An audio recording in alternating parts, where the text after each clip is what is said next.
Thanatos, Guardians of Hades Romance Series Book 8, written by Felicity Heaton, narrated by Kira Stevens and Troy Duran. Chapter 1. The rusty iron cage swung slightly as she moved, the heavy chain above her creaking as it swayed. She pressed her blackened bare feet to the thick bars that curved beneath her and carefully shuffled as she gripped another bar with her left hand, moving to face a different direction. Her gaze strayed to the bluff of black rock that jutted out high on the wall of the enormous cavern, a ledge that had tantalized her from the moment she had witnessed him standing there what felt like eons ago now. Her eldest brother. Though it had been an eternity since she had seen him, she had recognized him instantly, had felt a soul-deep connection to him that had brought tears to her eyes for the first time in as long as she could remember. She couldn't recall his name, only his face. Didn't remember what people called her. She knew only a burning need to avenge her twin by hunting down the ones who had killed him. A mission of justice she would follow with another once she had completed it. Once they were dead, she would go after her family. They would pay for abandoning her to the wretches who still held her now. The oval cage swung again, and she cursed as it turned, spinning her so she was facing away from the bluff. She stared at the other cages that hung from the arching ceiling between great spears of onyx rock, at the skeletons they contained. Some only bones now, while others were still rotting. She remembered the last one who had died, how he had screamed when they had come to torture him, how they had gone too far. She hadn't yelled at them to stop, had only watched in silent numbness as they had spilled his blood, as he had desperately clung to life, fighting to survive. Survive.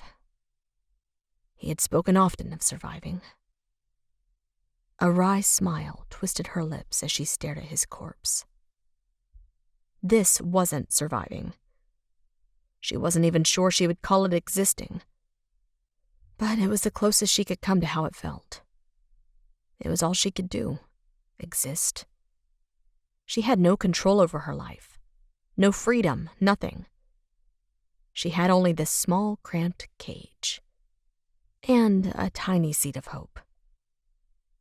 That light flickered dimly inside her now, slowly dying, rotting as the male was. But it had shone brightly when she had seen her eldest brother, had nearly blinded her when their eyes had met, and she foolishly clung to it as the dead male had clung to his thoughts of surviving, escaping. She was a fool. She shuffled to face the bluff again, her heart heavier now. She hadn't seen her eldest brother there. It had been a lie, a fabrication created by this realm. Wherever this place was, it was steeped in power, taunted her with visions of her past. It stole her memories and used them against her, tearing her down and breaking her whenever she built herself up again.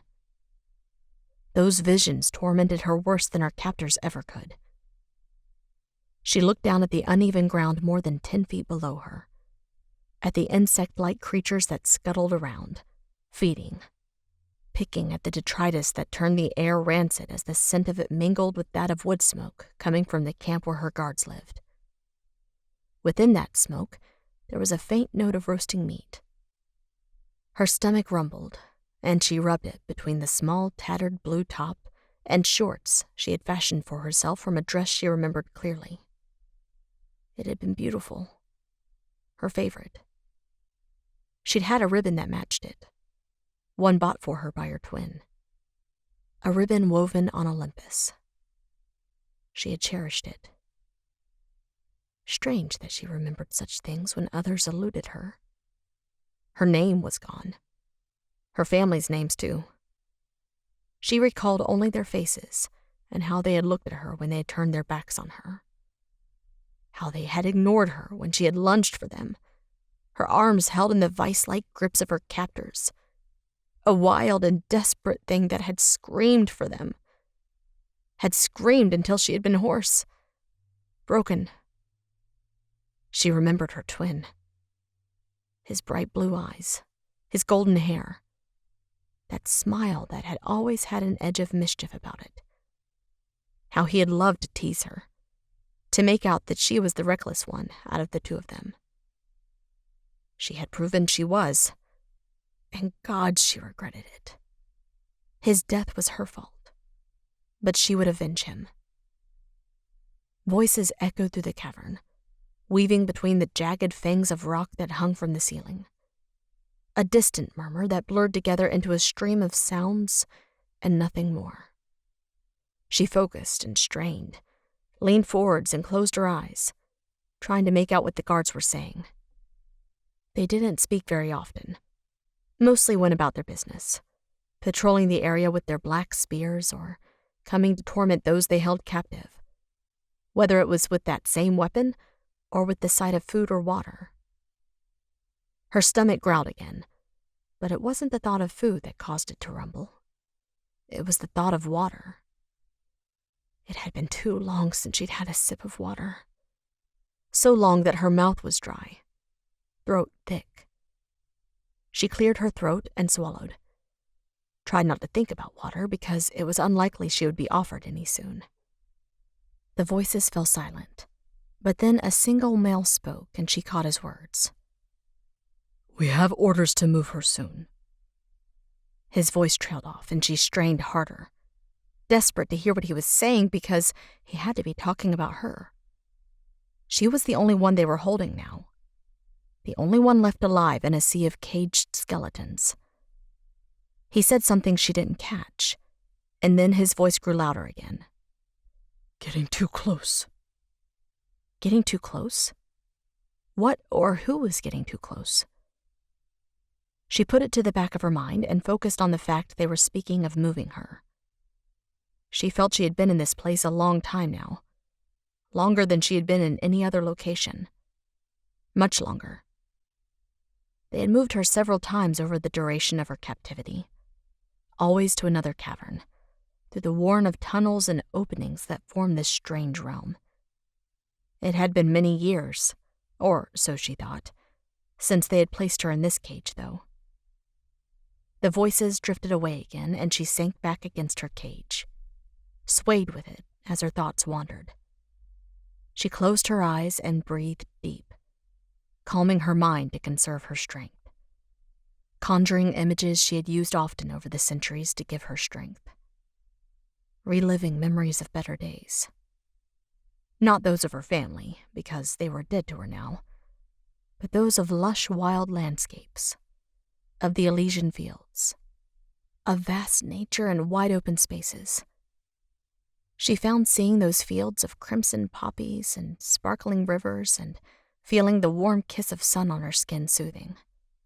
It kept her going, because she was resolved to live in such a place once this was all over, when her mission was done. She was going to find somewhere beautiful and remote, and make a home for herself there, away from this wretched dark realm.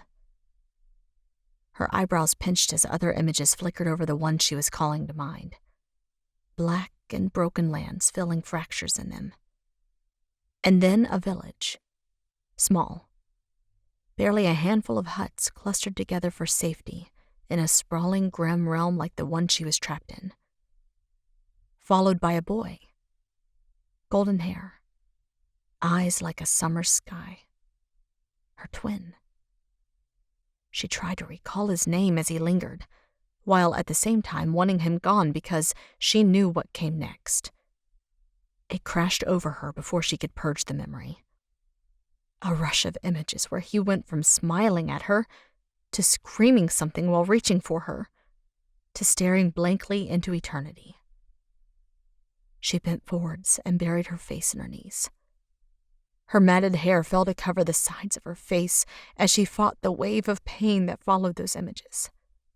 As the guilt churned like acid inside her as fiercely now as it had that day when he had died. It was all her fault. Darkness seethed inside her, gaining ground as she sank into the past and her regrets.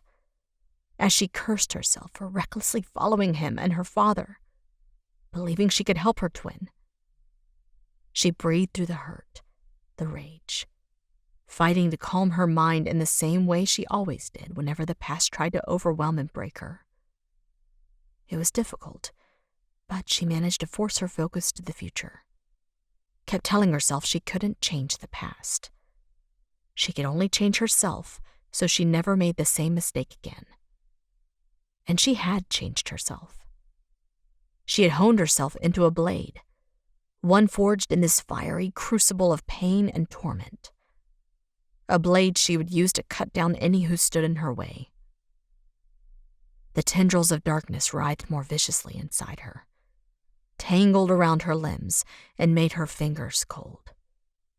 She pressed them into her bare knees, didn't flinch when her nails pierced her flesh, focused on the pain, sank into that darkness, embracing it. It was a weapon. Her weapon. A living, twisted thing that had kept her company throughout her captivity. Her only friend. The only thing she trusted in this bleak world. It spoke to her at times, whispered warnings and urged her to accept it. Acceptance had come readily, because this darkness was her strength. She felt that to the very depth of her soul. This darkness was her power. She tensed as something struck her cage, jerked her head up and glared at the huge, bare-chested warrior who had banged his black spear against it. A consuming desire to flash short fangs at him surged through her, but she denied it. She had to conserve her strength if they were going to move her. Not because wherever they led her would be far away, and she would need it to walk that distance, but because she intended to escape. If she threatened the male, he would stab her with the spear. She had learned that long ago. So now she behaved whenever he came to her. Merely stared at him in silence most of the times. But this time she couldn't hold her tongue. "Water," she whispered, voice hoarse and scratchy, and swallowed thickly again. She tapped her right index finger against her lower lip. "Water." The dark-haired brute merely grinned at her, revealing a missing canine. When he raked his black eyes over her, a shudder racked her, and she barely resisted the urge to ease back in her cage. She wouldn't show weakness. She wouldn't show fear. Never. She silently cursed him. She needed water. It would give her the strength she was going to need to escape once they opened her cage. She wouldn't have long to manage that feat. They were always quick to attach the metal collar to her neck, one that had 2 black iron poles fixed to it. Those long poles allowed them to steer her and keep her at a distance, making it impossible for her to attack them. She couldn't let them get that collar on her. So she would need to be swift to evade it. "Water!" This time she bit the word out harder, pressed 2 fingers to her mouth. Please. She wasn't above begging if it got her the water, although she despised it. The fiends always found it amusing when she was forced to plead with them. She wasn't sure why. They seemed to like seeing her humble herself. As expected, his grin widened and he tilted his head back, and she shuddered as he slipped the tip of his spear between the bars and stroked the flat of the black blade down her thigh. She tried to steel herself, to calm her mind, but the darkness was at the fore, and before she could stop herself, she grabbed the spear and yanked it towards her, tugging him with it. He growled, his face twisting, and wrestled with her, was too strong for her to keep hold of the spear. He pulled it free of her grip, and she cried out as the blade cut her palm, slicing deep. She curled her hand into a fist, gritted her teeth as the cut burned and stung. His black eyes narrowed on her, and he looked as if he was going to stab her as punishment for her actions. But instead, He reached for the pouch hanging from the waist of his black leather pants, uncorked it, and held it aloft before her. The cage rocked as she lunged forwards, stretching both arms between the thick iron bars, reaching for the water. With a slow, cruel smile, he tilted the pouch. "No!" She stretched harder, pressing her cheek to the bars, fingers clawing at the air as she tried to grab the water skin before he could go through with it. She grunted as frustration rolled through her, as she fell just short of being able to touch it, and stilled as he tilted it, pouring the precious liquid all over the ground below her cage. The insects there were quick to rush away from it in a wave. She stared at the glossy puddle and stilled as it reflected her image. When was the last time she had seen herself? She didn't remember looking so grown up, or so filthy. The water was quick to soak into the black ground, leaving only a darker patch of dirt behind. She sagged against the bars of her cage. "Bastard!" The male chuckled and began to walk away, but stopped as another warrior approached him from the direction of their camp. The two of them had been in charge of taking care of her for as long as she could remember, but neither of them had warmed to her over the years, not even when she had entered adulthood. They had started looking at her differently, though, in ways she didn't like. The second male looked at her in that way now, his blue eyes glittering with a heat that turned her stomach and made her shrink away from him. "Get her ready to move," the dark-haired male said, and cast a black look over his bare shoulder at her. "Behave now." He slid his onyx gaze to the other male. "And don't touch her." She had heard him tell this male that same thing several times in several different ways during her captivity, whenever the redhead spoke of wanting her. He stepped up to her as the dark-haired male walked away from them, coming to a stop right beneath her, his blue gaze trailing over her bare legs in a sickening way, one that had her tucking them closer to her. "You going to behave for me, pet?" he murmured throatily, too much hunger in his eyes as he looked her over. "Although, I don't think I would be upset if you fought me. Might get to touch you then. You don't know how many nights I've lain awake thinking of you, while I stroke." She spat in his face. He growled, flashing his teeth, and wiped it away with a dirty rag. "Bitch!" He strode past her, tucking the rag into the waist of his leathers on the same side as his water skin. He pulled a pair of thick gloves from the other side of his trousers and tugged them on as he stepped beside the heavy wheel that the chain of her cage was attached to and kicked the lever. The chain unfurled, rattling loudly as it thundered through the two pulleys mounted on the ceiling of the cavern, and she shrieked as her cage crashed into the ground, the impact shaking every bone in her body. Her head smacked against the bars, and she breathed hard, fighting a wave of nausea. It passed quickly as she realized she had landed with her head close to where the dark-haired brute had tipped his water. She scrambled onto her knees and tried to press her head between the bars to suck on the ground, but the door of her cage creaked open, and the redhead fisted her hair. She gasped and reached up, grabbed his gloved hand in both of hers, and flailed as he pulled her from the cage. Her heart thundered as he dragged her across the ground, her bare feet bouncing off it as she tried to find some purchase and fight the male. "Can touch you all I want if he doesn't know about it." "No," she gasped.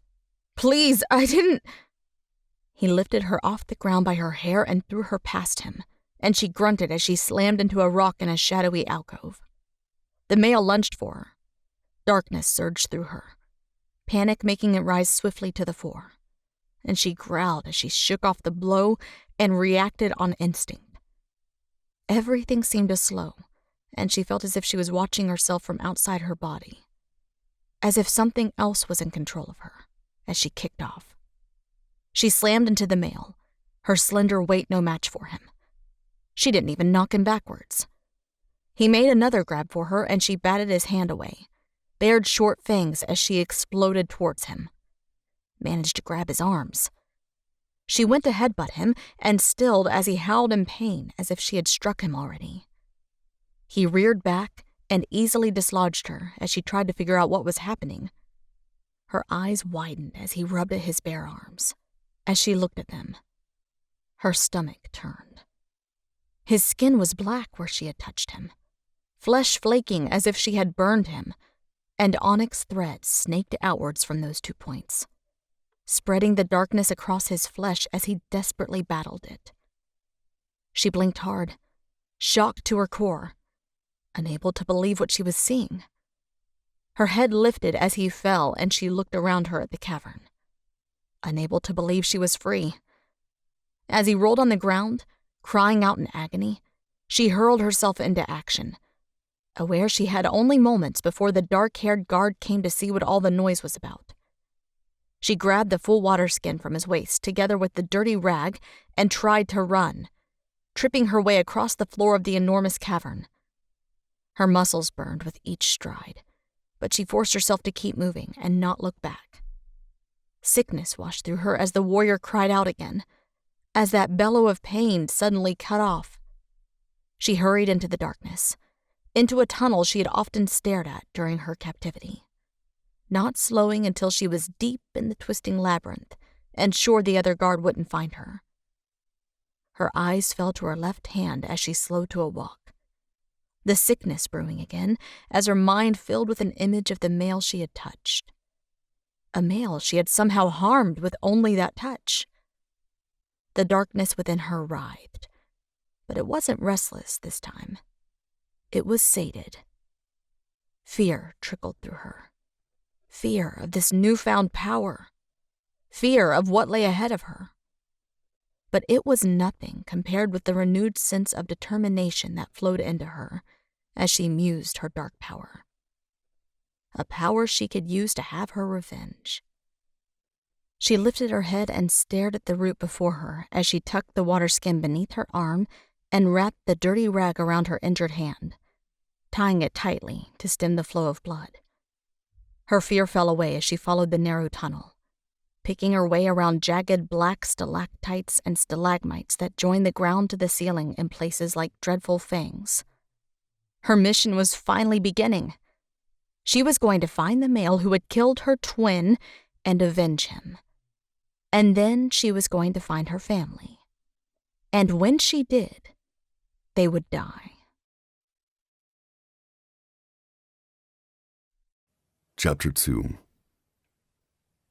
Thanatos ducked beneath a dip in the roof of the tunnel, bracing his hand against the onyx rock as he worked his way downwards, watching his footing. He grimaced, lips pulling taut as the tops of his black wings knocked against the rough ceiling and caught on the protrusion of rock. He ducked lower, almost on his backside, and hunched forwards, easing his wings past the obstruction. Maybe continuing along this path had been a mistake. He probably should have turned back the moment the tunnel had started to narrow, picking another route to explore and chart in his mind. Behind him, something chittered, as if mocking him. He huffed and gripped the wall, fingers tight in the holds he found as he carefully navigated the steep slope. He hoped to the gods it opened out again soon and didn't get any narrower. Fitting his 7'2" frame into small spaces was difficult enough at the best of times, but this was beginning to move past difficult into impossible territory, a little like his mission. 4 years of searching and he had nothing to show for it, and his god-king, Hades, was growing impatient. Thanatos had charted realm after realm at the very edges of the underworld, places beyond the sight of his god-king, seeking the one where Hades' only daughter was being held, with only a description of what Hades' oldest son had seen in the memories of another to go on. Thanatos raked his free hand through his damp onyx hair and exhaled hard. He was beginning to doubt those memories, but every meeting he had with Hades and his sons had him coming away with a renewed sense of determination to complete the mission Hades had entrusted him with and find Calendria. It wasn't only the thought of pleasing his god-king that had him scouring uncharted lands day after day without a break, though, refusing to admit defeat. It was the toll he could see those days were taking on his god-queen, Persephone. Now that they knew Calendria's soul had form, the gentle goddess needed her daughter back, a child she had mourned for almost 6 centuries. A girl who had been ruthlessly murdered in front of her twin, Callistos. His king and queen had believed her soul lost forever when it hadn't passed through the veil to reach Hades for judgment. Now they had entrusted him with her rescue, and he would do all in his power to bring her back to them, because she fell under his domain. As god of death, it was his duty to reap the souls of the dying when their allotted time in this world ended. Only he had never been summoned to separate Calendria's soul from her body, as he should have been, and her soul had never passed on to Hades. Thanatos pondered that for what he was sure was the millionth time, as the path leveled out and the tunnel thankfully widened. If she was dead, lingering in the place between worlds where he ruled, he should be able to feel her as he could others who moved through the veil. Only he couldn't. He had tried. He had tried so many times and in all the ways he could think of to get a fix on her location, but no matter what he did, he couldn't feel her. The tunnel opened out into a cavern with a jagged ceiling only 30 feet above him that dipped lower in places, great pillars of rock joining it to the uneven ground. He kept a wary eye on the shadows as things moved in them, chittering to each other, wanting to avoid another encounter with some of the local wildlife. The largest bats in the mortal world had nothing on the leather-winged black beasts that called the stretches of tunnels and the caverns home. These fell creatures resembled gargoyles the mortals had once adorned their buildings with snub, upturned noses and pointed ears, and claws as long as their fangs, and a dragon-like tail. The first time Thanatos had encountered them, he had accidentally disturbed a large nest of them, and they had descended on him as one, ripping at his feathers and clawing his bare arms and chest. They had forced him to retreat and return to his castle to heal. Something he had to do on foot or wing, since there was a strange power over this wild land, one that stopped him from teleporting. That power had strengthened his feeling that he was on the right track at last. It blanketed the entire realm, hindering him by not only stopping him from teleporting in and out, but by dampening his senses too. He could feel things if he focused, but it was as if there was some kind of interference.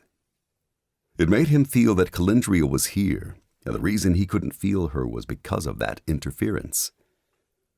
This realm shielded her somehow, making it impossible for him to sense her.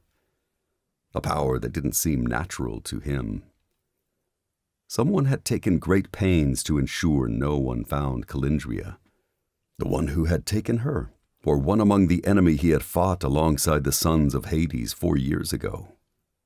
That enemy had contained not only those of the demon breeds, but demigods, gods, and goddesses too.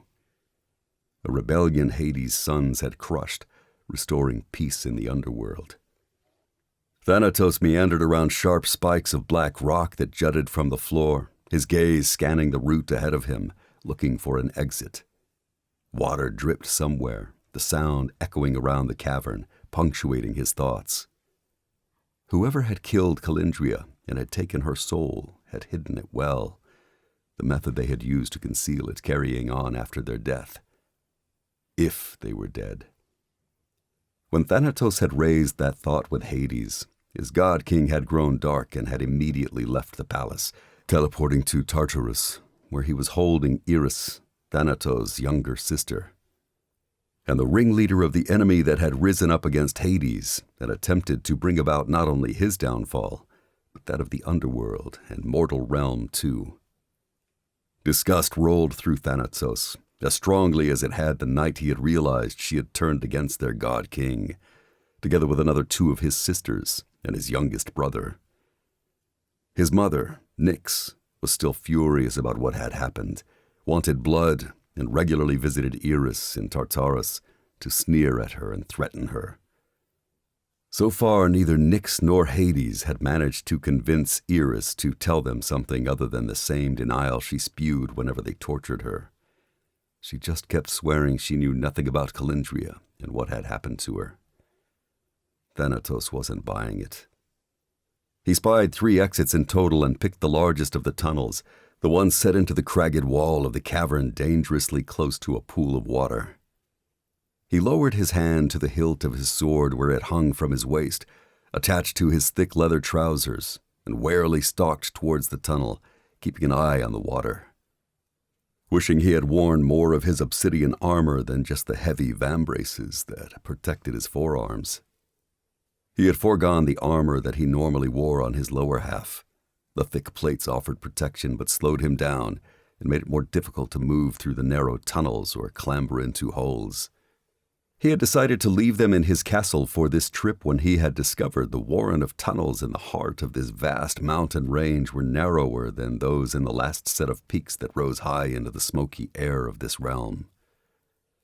Something moved in the water and his fingers tensed around the grip of his sword, ready to draw and swing it in the space of a heartbeat if necessary.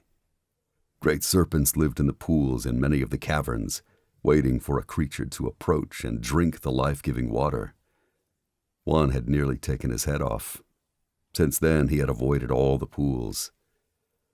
Thanatos eased around this one, facing it at all times, and was quick to duck into the tunnel. It was narrower than it had looked from a distance, but still large enough to accommodate him and his wings. He shook them out and furled them again, tried to ignore the itch to stretch them and fly. The next time he found a cavern that was large enough and was lacking occupants, he would do a few laps around it to stretch his wings. Ahead of him in the gloom, creatures skittered and scurried away from him. He eased his head left and lowered his wings, edging around a dip in the ceiling. He was beginning to miss the world outside this mountain, even though it was as grim out there as it was in here. Perhaps more so. The valleys of these mountains were great black lands, some riddled with crevasses cut by waterfalls that thundered into them, and others filled with dead-looking trees, and then there was his personal favorite. A valley that had been infested with spires of jagged black rock with holes in it. The things that lived within the 3, 4, even 500-foot-tall towers had not liked him being in their territory. Like the gargoyles, they had chased him from the valley, the veins of crimson that formed patterns on their black carapaces, glowing like lava as they had scuttled after him on 4 bony legs, snapping at them with their pincers. Thanatos was beginning to get the impression everything in this realm hated him. Perhaps if he didn't find Calindria, he would kill everything in it, eradicate all life to make it easier for Hades' legions to tame these wild lands steeped in ancient powers and bring them under his god-king's control. He drifted in that pleasing imagery for a while, mentally getting revenge on the foul creatures who had tried to maim and murder him on far too many occasions. Thanatos stilled as awareness rolled down his spine, making his wings quiver. Something was watching him. He'd had the same feeling several times now during his travels, and was beginning to get the impression that someone, and not something, was following him. The messenger. Thanatos had encountered the black-haired male in another realm, one close to this one, and had thought Hades had sent his servant to relay something to him. Only he had startled the male when he had questioned him, asking what he was doing in an uninhabited realm if he wasn't there to deliver a message from Hades. The messenger's mismatched eyes, one green and one blue, had widened and then narrowed, had shone with fire when he had delivered a message of his own. He didn't serve Hades. When Thanatos had brought up the male in his report to Hades, 2 of his god-king's sons, Merrick and Escher, had exchanged a look. Hades had noticed it and demanded answers. Apparently, they believed they had met the same messenger in the mortal realm. There, the male had told them he was looking for Calindria. "If I cross paths with him again, perhaps I will ask him to assist me," Thanatos grumbled as he eased around another jagged spike of rock that blocked his path. "He can run the tunnels like the hound he is." Thanatos had never liked messengers. The clones were creepy with the way they would silently appear close to him. They had no boundaries, were always teleporting into his castle without invitation, bypassing all his wards. Hades had given them too many powers when he had created them, something which had proven dangerous during the rebellion, when several messengers had sided with the enemy and revealed something that had unsettled even Hades. Some of them had developed the ability to feel emotion. Thanatos had witnessed it for himself in the messenger he had encountered, the one who was looking for Calindria. The male hid it well, but Thanatos had seen the glimmer of emotions in his eyes when he had questioned him, had noticed it in the slight twist of his lips or twitch of his eyebrows. Hadn't been able to miss it when the male had snarled at him that he didn't serve Hades. Hades was going to have to deal with his creations. Servants with emotions and so much power were dangerous. At the very least, his god-king needed to cull those who exhibited feelings and ensure future messengers were subjected to stringent tests and given less power. Perhaps his god-king could fashion them to be more like Thanatos' servants. Loyal, emotionless, powerless. His staff existed to serve him and carried out their duties without question. Ahead of him, the tunnel opened up again, rapidly doubling in width. He straightened and pressed his hand into his back, arched it, and sighed as something popped. He drew down a deep breath and frowned as he swore he caught the scent of a fire. Not the wretched, almost sulfuric smell of the volcanoes that dotted this realm, but the smell of wood burning. He quickened his pace, his hand falling to his sword again, his black eyebrows pinching together as he strode into the gloom. It grew brighter as he neared the end of the tunnel, and his step faltered. He recognized this place. His eyes darted around, taking in the stalactite-laden ceiling of the enormous cavern, and his steps slowed further as he approached the edge of the broad ledge that jutted out high above the ground on one side of it. Thanatos drew to a halt near the edge of it, staring at the rusty oval cages suspended from the jagged cavern roof by thick chains. This was it. This was what Charis had seen. His heart beat harder at the thought he was close now, would be able to fulfill his mission for his god-king, and would be well rewarded for it. Thanatos spread his black-feathered wings and kicked off, sweeping down into the cavern. He circled the huge dome-shaped space, weaving around spires of rock. His eyes narrowed on each cage he passed. Some were empty, others contained remains. None held Calindria. Or did they? He hovered before one cage that contained bones and held his hand out, drew down a deep breath and closed his eyes. Images flickered before him, revealing a female, but this one a brunette. Not the one he was looking for. Calindria had golden hair and blue eyes, had been a bright and bubbly little thing when he had last seen her, hanging on the tails of Callistos. She had always hidden behind her twin or her father whenever Thanatos had visited, shyly peeking out at him, ducking back into cover whenever he had looked her way. He flew to another cage and repeated the process, hoping the rotting corpse wasn't her. It wasn't. Thanatos looked around the cavern, unable to imagine the delicate female in this place, unable to believe she had somehow survived being held here as her brother had said she had. Unsettled by how Charis swore she had felt pain when someone had attacked her with a spear. Something about that felt wrong. The dead felt no pain. Thanatos checked the remaining cages, and even the bones that littered the floor, but none of them were the bright-eyed daughter of Hades. He landed and furled his wings against his bare back, strode towards the scent of wood fire and investigated the camp. It was well lived in, with ancient animal bones piled in one corner together with old blankets and discarded, rotting bedding. Around the fire, the bedding was fresh and almost new. He found evidence of 2 or possibly 3 people. Guards for those in the cages? Their tormentors? Thanatos walked around the wall of rock that shielded the guards' quarters from the cages and frowned up at them. Where had the guards gone?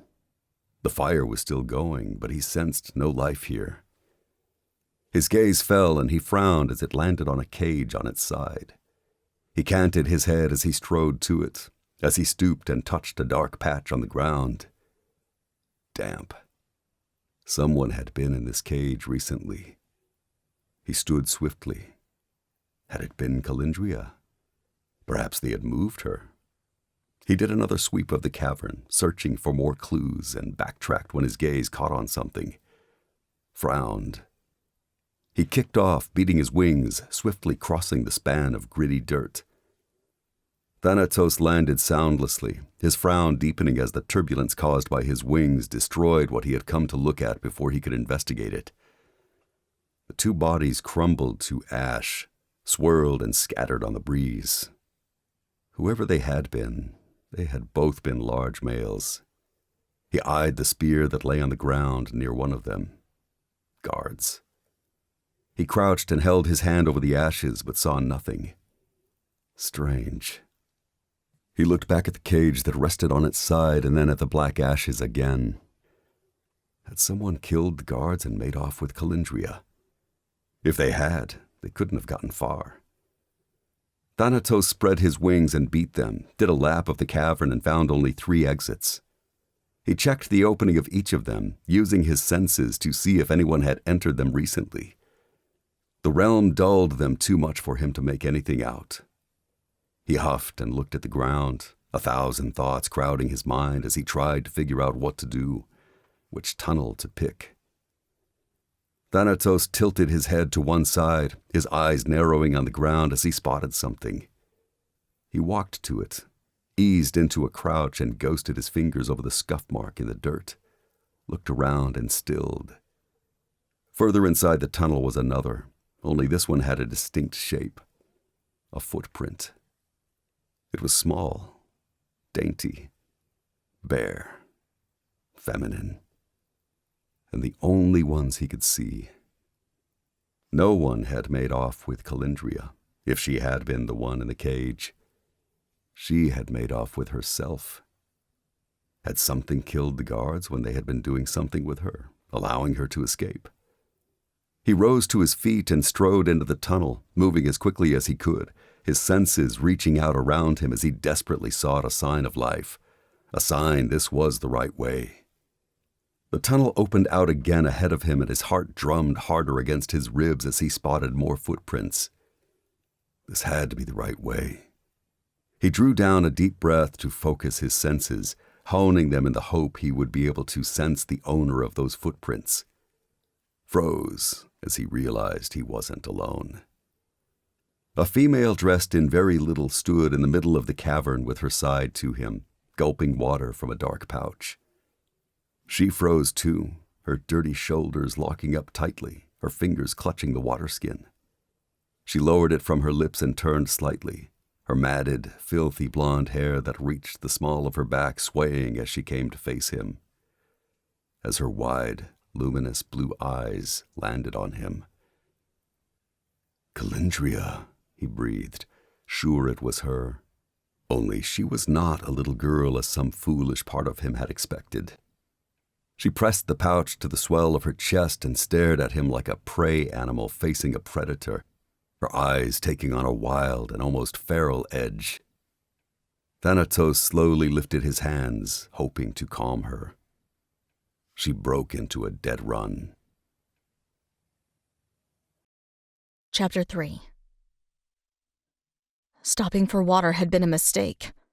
Her body locked up tight as she grew aware of the fact she wasn't alone. A shiver traipsing down her spine as she felt eyes on her. She slowly lowered the water skin from her mouth, twisting slightly towards her company at the same time. Her eyes widened as they fell on him. He was a mountain of a male, with impossibly silver eyes that seemed to shine like the moon, and huge, glossy, black feathered wings. His bare chest was cut with muscle, carved from granite, with thick, broad slabs for his pectorals and a heavy 8-pack that shifted with each hard breath he drew as he stared at her. His wide shoulders tapered into a narrow waist, the ridges of muscle over his hips leading her eyes downward to black leathers that hugged powerful long legs. She shifted her eyes again, and they caught on his left hand, the casual way it rested on the hilt of an enormous sword unsettling her, flooding her with adrenaline and making her hyper-aware of her surroundings, of every possible exit. Her gaze collided with his again, and a flicker of a frown danced on her brow as a strange sensation filled her, making her feel she knew his face from somewhere. Knew that piercing silver gaze and thick, short onyx hair. And those wings. He had to be someone who had visited her cage in the past. It was the only explanation that made sense. She had seen this male at some point during her captivity, and the image of him had understandably seared itself on her mind. He was every bit the warrior. Every bit as brutal and dark as her guards had been. Bile rose up her throat as she saw a flash of the one she had touched. Saw his skin blackening and blistering, charring before her eyes. "Calendria," the behemoth before her whispered, his expression something akin to stunned, as if he couldn't quite believe what he was seeing, giving her pause. Calendria? Was it a name? Why would he use it for her? Was it her name? It was familiar. He looked her over and she clutched the pouch to her chest, afraid he would try to take the precious water from her when she was still so thirsty, parched beyond belief. A war erupted inside her, a battle between whether to run from him or not.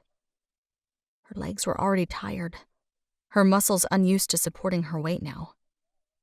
She wasn't sure she could outrun him.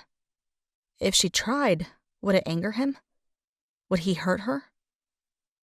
The alternative was giving up, and she had come such a short distance from her prison. She couldn't give up now.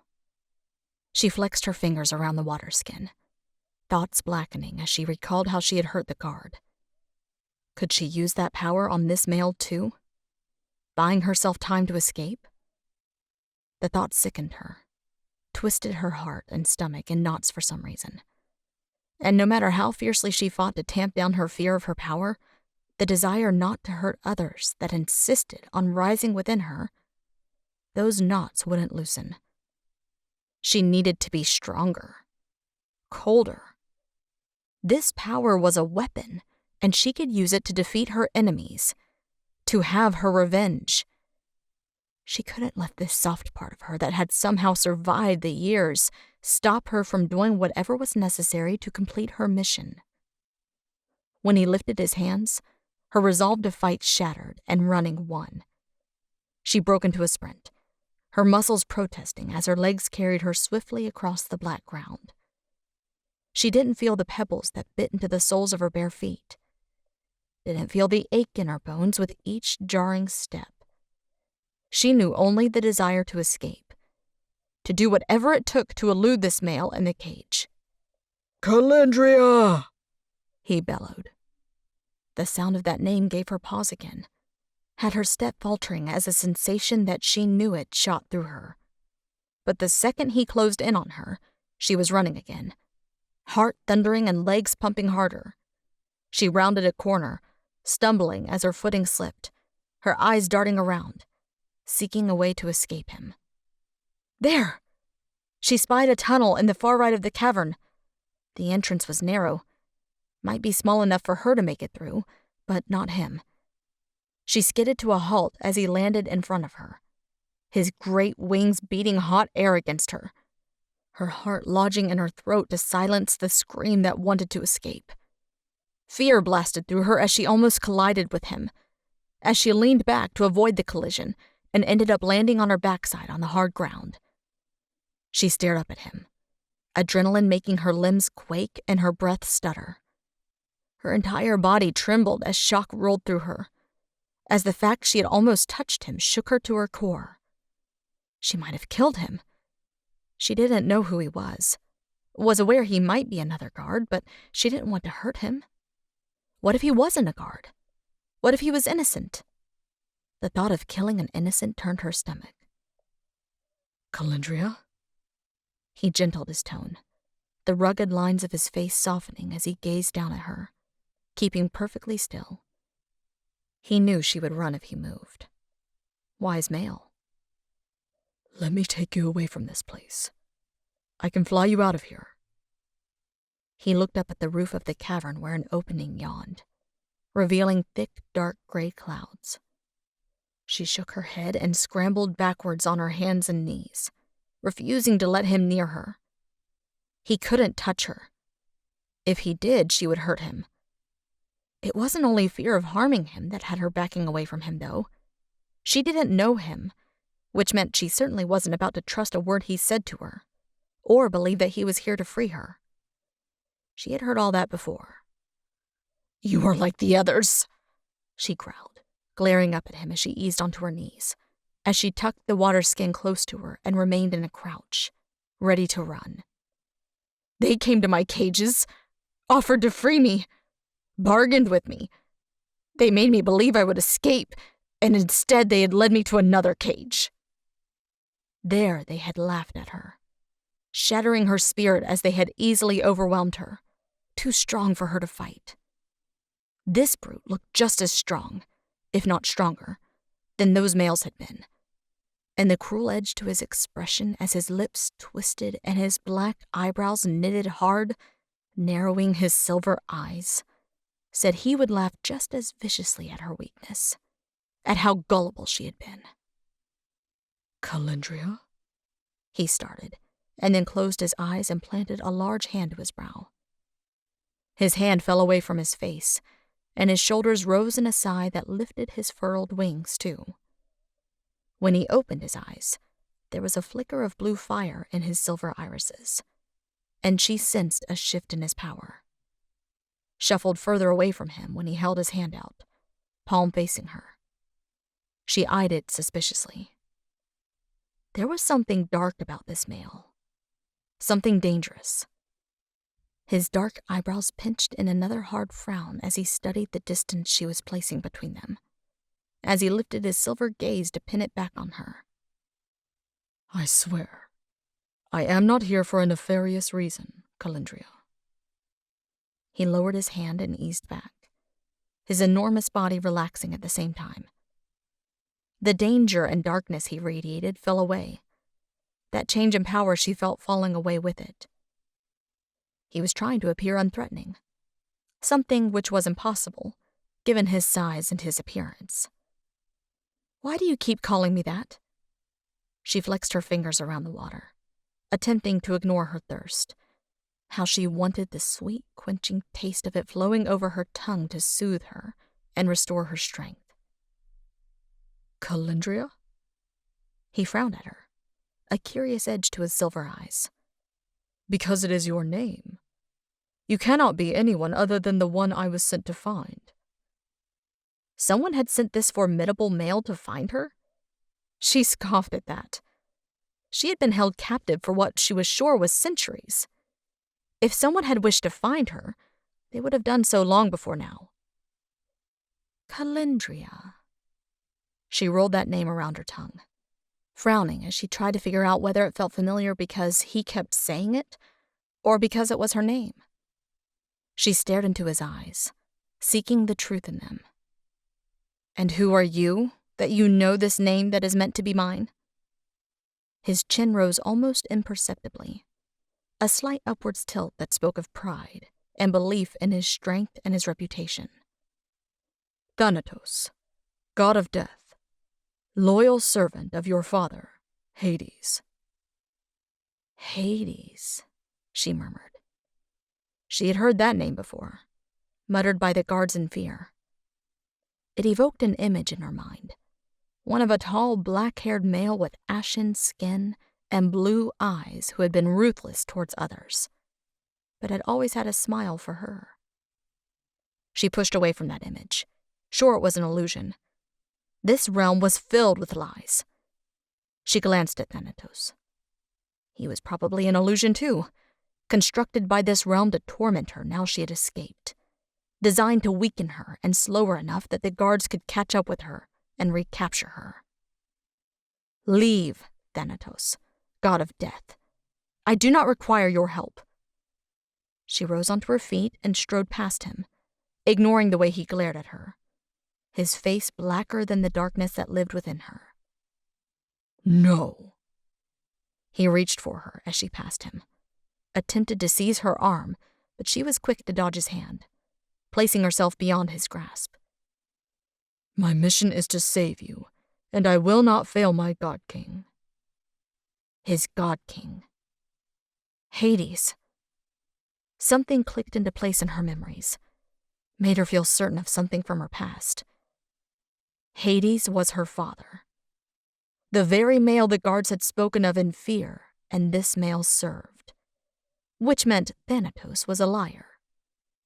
She looked over her shoulder at him, sneered as she found him watching her, a false look of concern on his handsome face.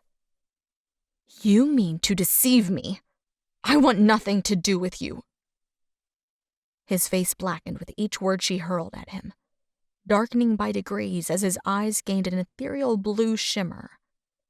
She was angering him, but rather than making her want to shrink away from him, the darker he grew, the more she felt the need to stand up to him. Her breaths came faster as her heart pumped harder, courage rising inside her as she moved to face him, as she stared up into his eyes and set her jaw. Her blood burned, on fire with a need that grew stronger with every frantic beat of her heart. A need to fight this god of death. She reined it in, the softer part of her reasoning that this male had done nothing wrong. If he spoke the truth, he had been dispatched to help her, and therefore didn't mean her any harm. If she lashed out at him and used her newfound powers on him, then she would be hurting an innocent.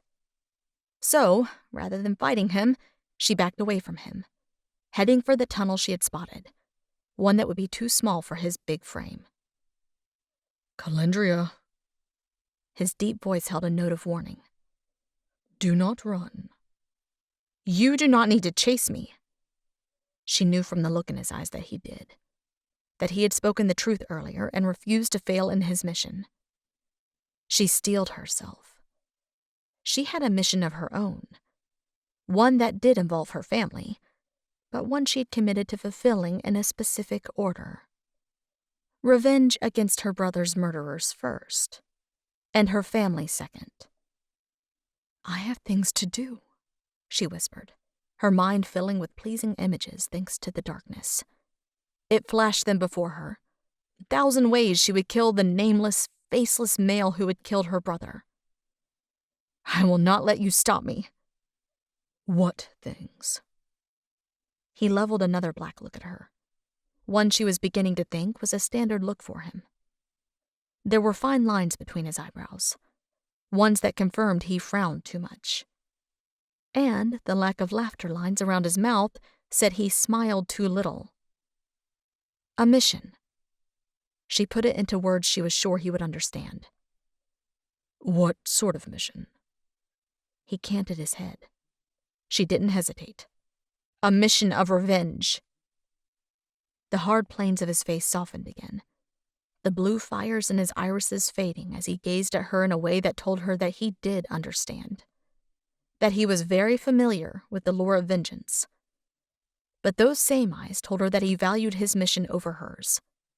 And so, she ran again, because the alternative was letting him take her to her family, and to do that, he would want to fly her out of this cavern. She couldn't let him touch her.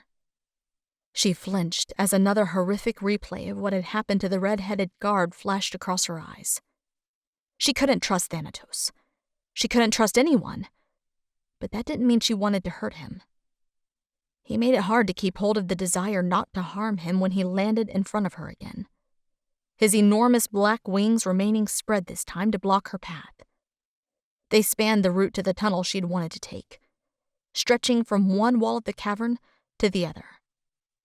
Her eyes darted over him, seeking a way past him, and she wanted to growl when she found there was no getting around him, not without touching him. Her gaze strayed to his wings, to the beautiful raven feathers. If she touched them, would they crumble and turn to ashes? She shook at the thought of it, unwilling to risk it in order to get past him. That shaking worsened as he advanced on her. She backed off, each careful step measured, keeping the distance between them steady. "Let me fly you out of here." He held his hand out to her. She shook her head. "No, you cannot touch me." She wrapped her arms around herself, one hand clutching the water skin to her breasts, while the other gripped her bare waist. The darkness that had been emerging in his eyes fell away as they dropped to her body, as he saw the way she was holding herself, and his expression softened in a way that she hated, because it made her feel weak. He thought she feared him touching her because she had been abused. She didn't correct him when he backed off, when he lowered his wings and furled them against his bare back and dipped his head. "Very well. I will not touch you." He twisted at the waist to look at the narrow tunnel and then around the cavern, his gaze seeking something. "But let me escort you away from this place." She weighed up the pros and cons of accepting his presence. If he was lying, he could be leading her to another cage, as males had before him. If he wasn't lying, and was here to help her, and guards came after her, then he could prove invaluable in a fight. Pleasing her father seemed important to him. Important enough that he would do whatever it took to protect her. She eyed the sword sheathed at his hip, and then him. He was a warrior, the god of death. The thought of killing turned her stomach, but he had been born for it. She drew down a breath and sighed it out, resolve flowing through her as she met his gaze. "You may escort me." She pivoted on her heel, seeking a tunnel that would be big enough to accommodate him as she made a few changes to her plan. Find the one who had killed her brother, have Thanatos kill him, and then convince the god of death to turn against his king.